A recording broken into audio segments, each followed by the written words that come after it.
suddenly I feel like maybe I can let it go. There's nothing you can do to change that this morning. Hell does exist. It is a place, it is somewhere, and it awaits those that, my friend, leave this world. I don't engage anymore. Welcome to BWJP Radio. My name's Doug. This episode is we're gonna fix that in post because I coughed. Welcome to BWJP Radio. How you doing? I'm Doug. This episode is sponsored by Spoons.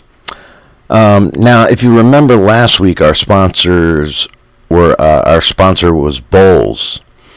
Well, these two conglomerates have partnered up, and they're going to be co-sponsors of the show, pretty much. And maybe we're onto something here with these Bowls and Spoons. Anyway, have you ever been eating soup in a bowl with a fork? And like all the soup, it falls through it falls through because like a fork ain't no good at supporting soup. There has to be a better way. And that brings us to this week's sponsor, Spoons. Now, spoons are kind of like forks, but different. Okay, like you eat food with both of them, but spoons will like hold a bite of soup for you, because it doesn't have those forks that come out. Actually, like spoons are kind of like really like little bowls with a stick on the end of them, if you think about it like that. Wow. So stop spilling soup all over your clothes, you fool, and try Spoons. Now, I should mention that you can't stab things with spoons, but like, what do you need to stab in a soup? Nothing, Anyway, that's Spoons. Real cutting edge sponsors we have here. How you guys doing? Happy New Year's, by the way. I got candles back there. I don't really want to get in front of candles. Seems like it'd be disrespectful to the candle. Welcome to the show here. We're just moving along here. So here's what I think about Louis C.K., because I know that's what everybody is wondering. First of all, they're probably wondering about my hair. Well, it's like a new year, and you get impulses to change things up on a new year.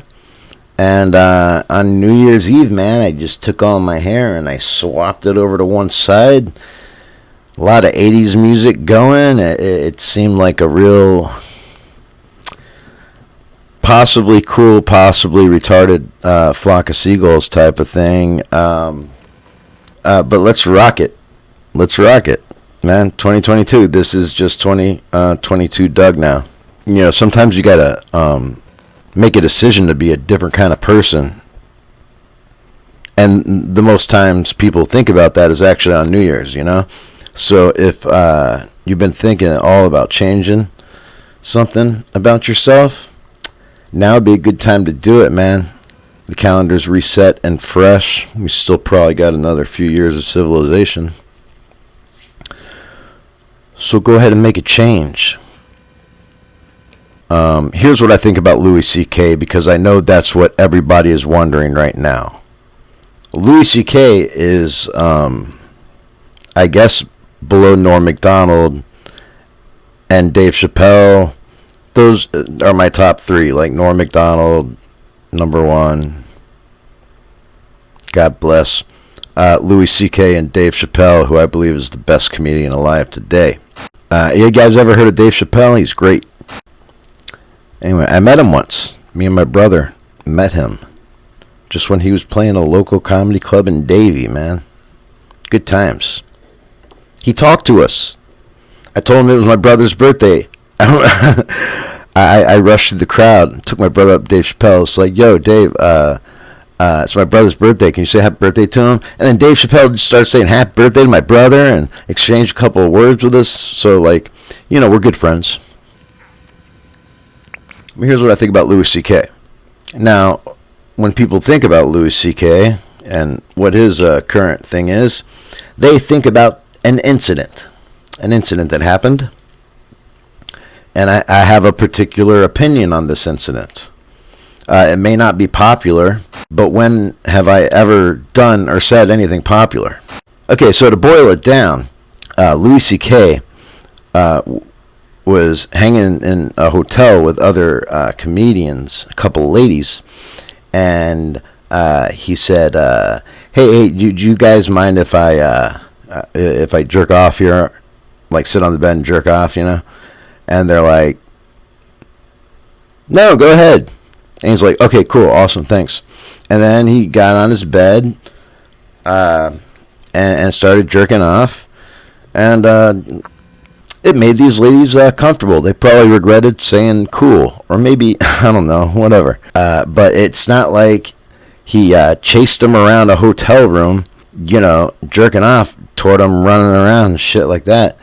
And even my buddy Kaz, that dude at Gypsy with the coke problem, when I talked to him about Louis, he had some kind of, he's like, didn't he lock him in the office and jerk off on their faces? And it's like, dude, no. The way I feel about Louis' situation is that it was a true act of chivalry.